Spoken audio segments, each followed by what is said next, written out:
This is not your average pocket-sized projector. It is noisy, it's basic, it's rocking just 720p resolution and has zero fancy bells and whistles. But this thing runs Android, it actually works, and it costs a ridiculous $50. Question is it any good? So let's inspect. You heard that right, $50, and you can buy this portable-looking projector. A very sweet deal, yeah?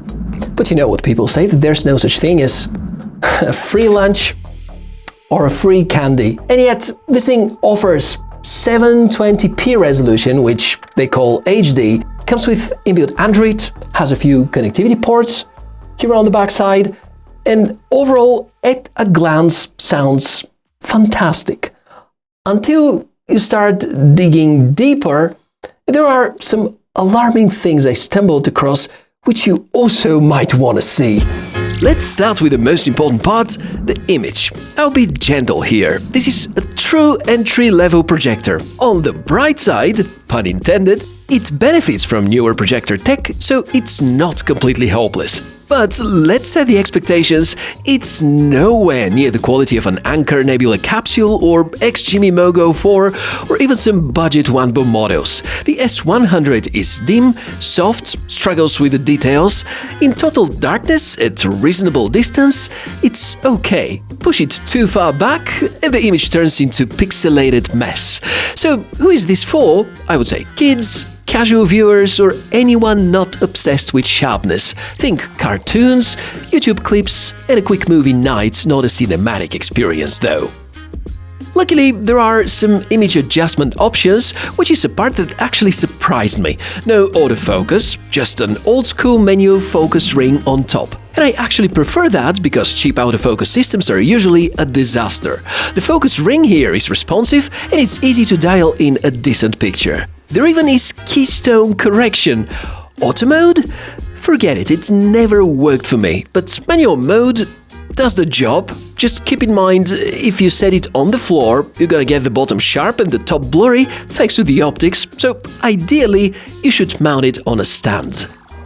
Let's move on to design and build quality. It's where the budget really shows. The S100 comes in a generic box, so generic that you could slap any brand name on top of it. Expect to see this model under 10 different names on different marketplaces.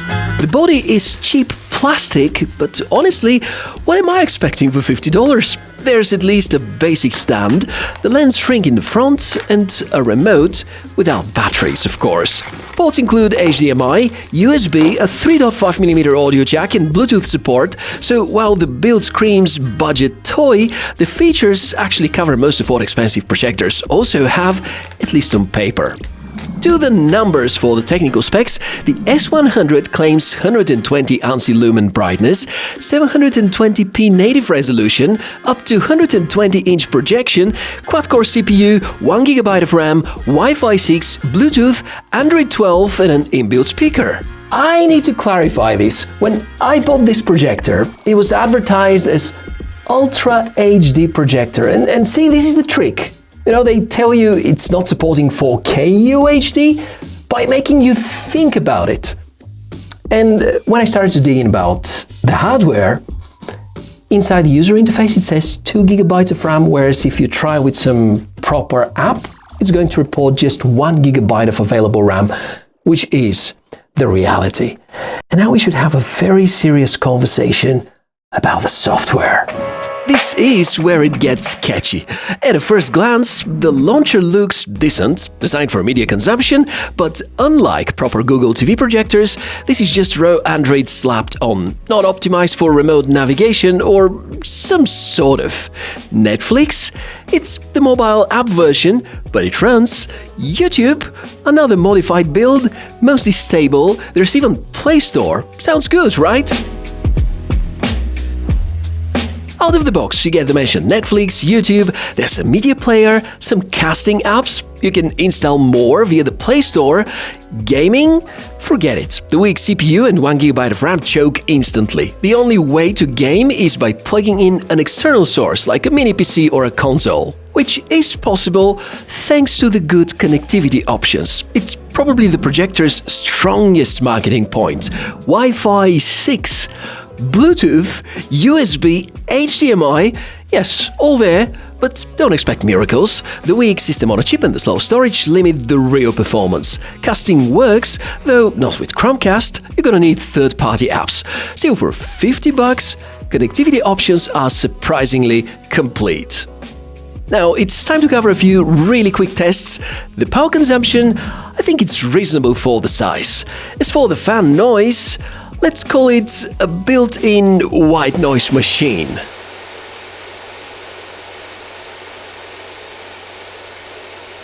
Concerning the temperature, it's where I got a little worried because the CPU stays around 60 degrees, which is hot but manageable. As for the speaker quality, better than nothing, but you will want headphones or Bluetooth speakers.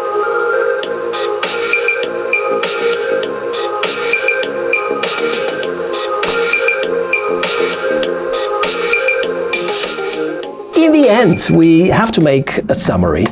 Fact is that it is limited, it is sketchy and not as good as advertised, but given the price point of somewhere between $40 and $50, it is impossible to hate it because it's the perfect cheap projector that you can buy, explore, figure out what you like and what you don't, and then go for something which is a bit more reliable. Or it's something that you can use as a one-time event, backyard projection, or something that you can play for your kids with cartoons and stuff.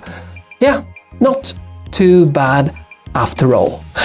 If you're looking for something which is more reliable and decent, I would strongly recommend something that comes with a certified by Google operating system, such as the Anchor Nebula series or the HDMI Mogul line, or something of that type, which of course is going to cost a lot more, but reliability and features are on a very different level. So the big question, do you think that this body is way too dangerous in terms of both hardware and software? And do you have any questions or any tests that you would like me to run for you? We can catch up in the comment section below the video as usual. Your support on the channel is greatly appreciated. You're going to find affiliate links in the description below the video. Please use them.